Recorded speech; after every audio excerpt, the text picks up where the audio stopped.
Hey, it's Jeff Zito. Thanks for checking out another episode of the Celebrity Jobber Podcast. Taking a look at celebrities and how they got started, what their life was like before they were famous, and maybe a big break that changed their life's trajectory.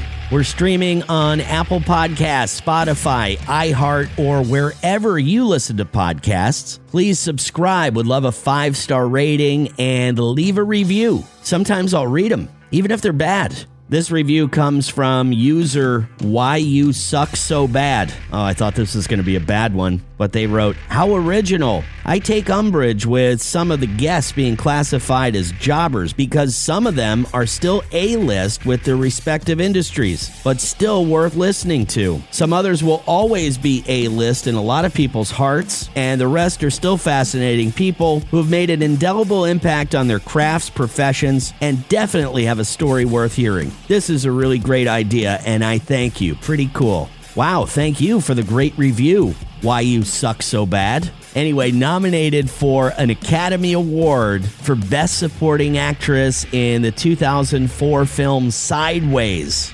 Definitely one of my favorite movies ever. Talk about her early life, her parents, and what they did for work.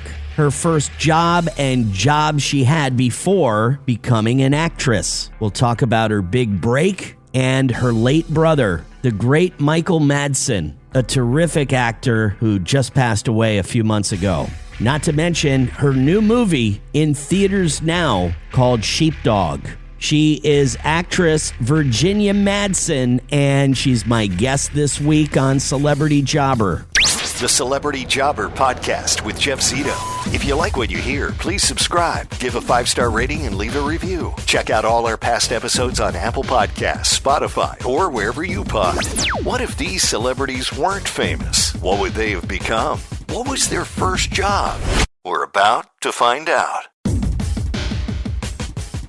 Hello, Virginia. Hi, Jeff. Good morning. I'm so happy to talk to you. I have so many questions to ask you. I'm such a huge fan of one of your films, Sideways, and I always wanted to have you on and say, Maya, hiya.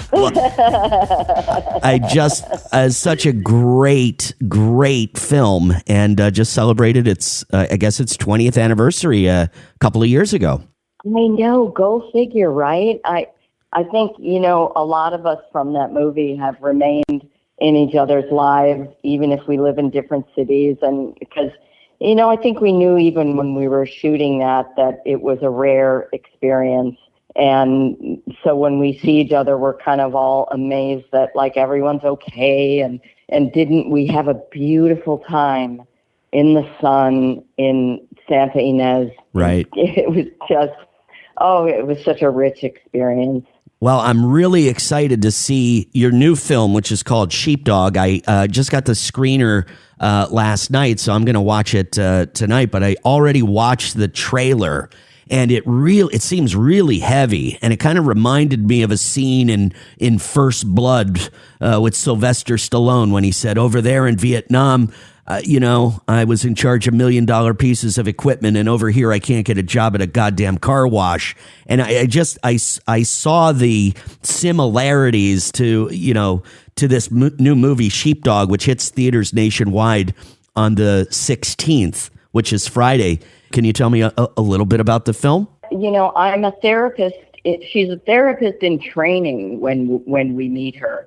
And this is a story about a young veteran who comes back and is, suffering from PTSD, and he gets in a lot of trouble. And so it's like you can either go into therapy or you can go into jail. And so he meets this woman, and, through gentle encouragement, she gets him to trust her and to tell his story. It's important to say that this film, we don't ever show war. Right.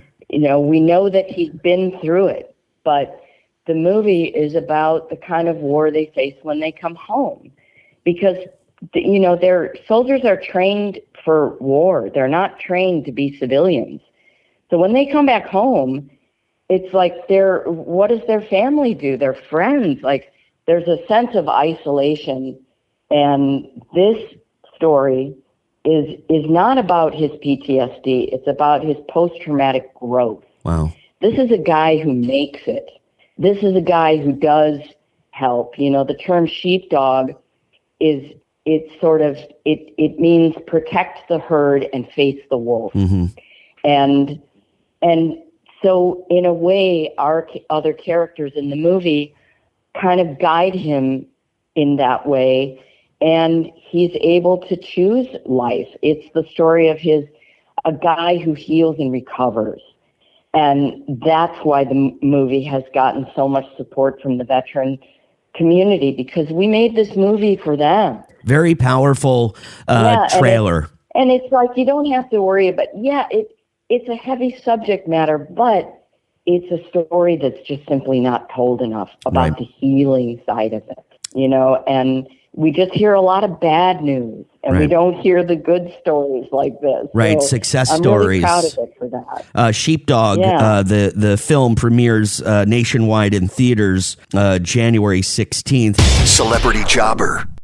The Celebrity Jobber podcast with Jeff Zito. Can you take me all the way back, Virginia? I saw something so interesting. You grew up in Chicago. Your mom left a career in finance to pursue acting, and she was encouraged by film critic Roger Ebert. Could you tell me a little bit about that? That seems kind of wild. Well, my mother was a writer, and she still is. She's 94 now. God bless her. And yeah, God bless her. I'm so glad that she's still with us, and she's amazing. And there's a lot of pictures of her on my Instagram.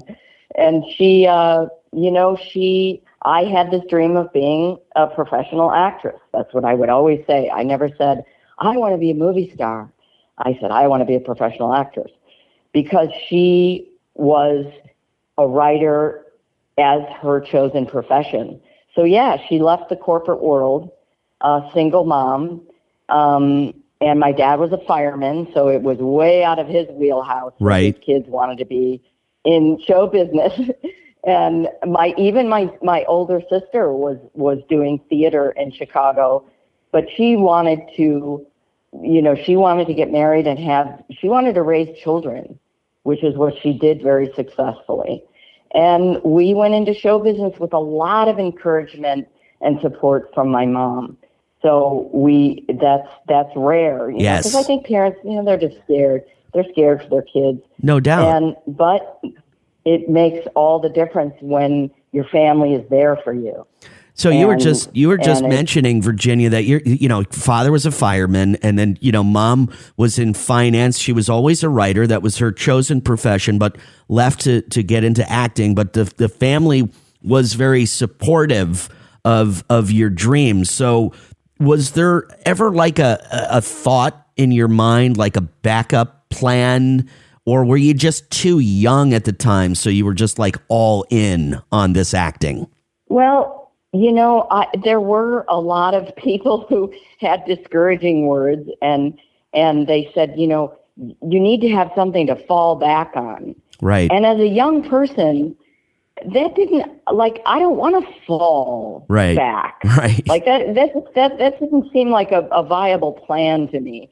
I'm going to go to school, and I'm going to train, and I'm going to learn everything I can about movie making, because I loved movies, and I was a good storyteller like my dad. Right. And so I faced it in this very serious, ambitious way.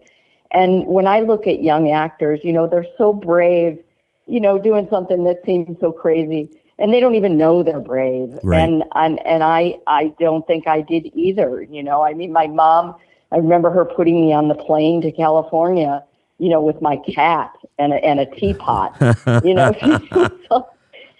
she managed to save up money and, so I could get my first apartment in Hollywood. And she believed in me. Right. But she taught me to believe in myself. Wow. So I had that backup, and I had a big brother that was already doing it. Okay. And so, so I'm real close to my sister. It's like you got to stay close to your family or your chosen family. You're right. It is an interesting profession, and it takes a lot of fortitude, and you have to take care of yourself. Like with a lot of discipline, you have to care for yourself. The Celebrity Jobber Podcast with Jeff Zito. Celebrity Jobber. Can you tell me, Virginia, about your very first job? Was it in acting? What was your very first job as, your first paycheck ever? What was it? Was it in acting? Was it at the mall? What was your very first job? I was the checkout girl at the grocery store. Okay. I found when I was still in high school, I thought it would be and this is funny, I thought it would be very important for me to get like a regular job. Right. Just, with my research as an actress, That's cool. Yeah. And so, yeah, I worked until I got fired because I was really bad at it. And I sort of, sometimes I didn't want to charge people as much as things cost. I wish I had you as my checkout girl. I know. Well, I got in trouble for that. And then I worked after school on as a answering service operator. Right. And so what I did is I did my answering in all different characters with different accents. Oh, that's great. And then the rest of it was waiting tables until I got an acting job. What do you consider your big break, Virginia? Was there a moment in time, a phone call, a role? Was there something that changed your life? Can you tell me about it? It was Dune. Dune. Dune was, I was fresh off the plane from Chicago, and for all I knew, I was playing the Princess of the Universe, right? With David Lynch, who'd done this crazy film Eraserhead. And I got the role, and I got a 3-picture deal, and I sort of came out of nowhere. And I was a new kid in town. I was the new shiny toy, and I got so many doors were opened for me for getting Dune. And I really didn't have much to do. I mean, I had a monologue at the beginning of the movie, and then I was just kind of, in the second one, I was supposed to be featured. But I was treated like I was one of the stars of the film. So I got to be there and watch all these extraordinary actors and, these gigantic sets. And I was a huge sci-fi fan. Right. So you can imagine what a dream come true it was. And it really, it was really my big break. Celebrity Jobber. The Celebrity Jobber Podcast with Jeff Zito. You mentioned earlier, Virginia, your family so close, your late brother, Michael Madsen. So sorry to hear of his passing a few months ago. Can you tell us something about him? Oh, he was the greatest. Yes, thank you so much for mentioning, because, he was my big brother, and I know that he is the greatest, bad guy and badass and badass. His Tarantino movie. I mean, he just had this presence, but he was my big brother. He was everything a big brother should be. He was bigger than life and scary to other people, but for me, he was just so loving, and he was a poet, and he had a poet's soul. He had a sensitivity to the world, and he left me in good hands with his sons. They all have that in them, and the way that Michael looked at the world was more the thing, there could be a terrible thunderstorm and he loved the rain. And he would, dare the lightning to strike again. I mean, that was what he was a true artist. And it's not easy for someone like that to live in the world. Right. Because they're so sensitive and they see and they feel everything so deeply. So he really understood, what a gift that I had a brother that was doing the same thing I was doing. Right. So he understood what I was going through. And was he he like the characters he played, Virginia? Was he like that? Was he cool, badass? No. Different guy? No. He once said, I think I played a bad guy so long that I became one. And, he was so, sometimes there'll be like like someone who was an extra on a film that he was on, and they'll take a moment to say, your brother was so kind. He was so nice to me. They would never think of that because they would just think of him as being scary.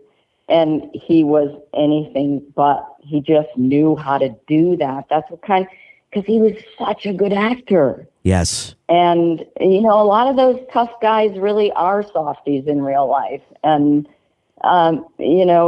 especially growing up in Chicago, those in that era, men were expected to be men, and and they would strike out before they would, sit down and read a book. That's how you were raised. Right. But Michael was a bookworm, and like I said, he was a poet. He, that side of him.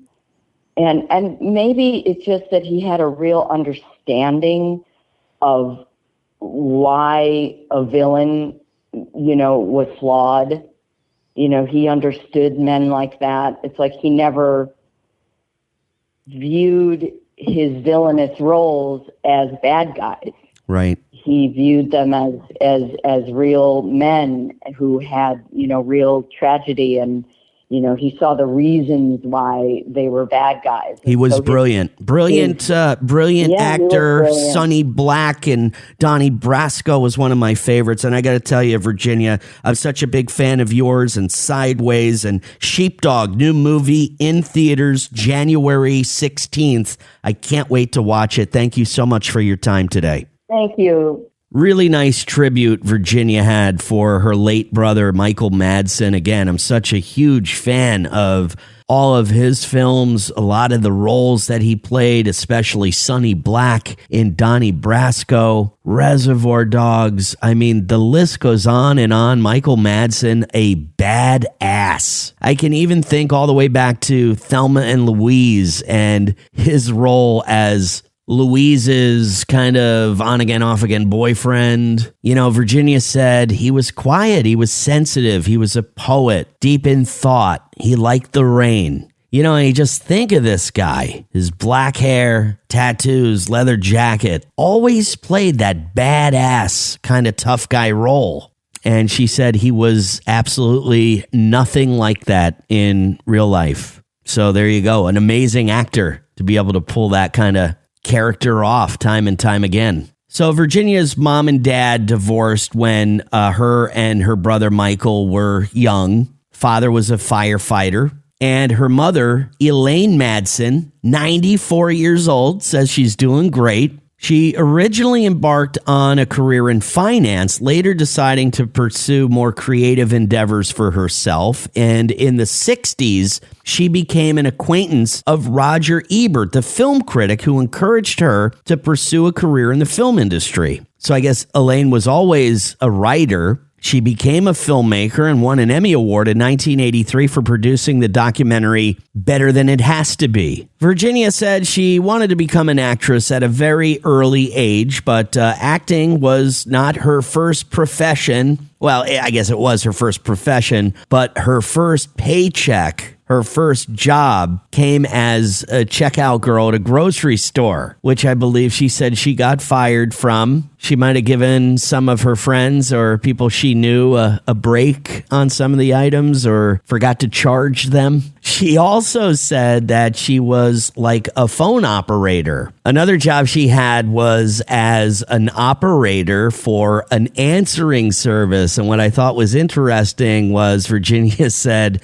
she would answer calls in different accents. So she was kind of working on her craft during that job. She also mentioned She waitressed a little bit, as a lot of actors and actresses do when they get to Hollywood to try to make ends meet in between gigs. She mentioned her big break absolutely came in the 1984 epic space opera film written and directed by David Lynch called Dune, which led to a 3-picture deal, and as Virginia said, basically the rest was history. Nominated for an Academy Award for Best Supporting Actress in the 2004 film Sideways. Starring Paul Giamatti and Thomas Hayden Church, her role as Maya catapulted her into the Hollywood A-list. Virginia's new film, Sheepdog, is now in theaters nationwide. Thank you so much for checking out another episode of the Celebrity Jobber Podcast,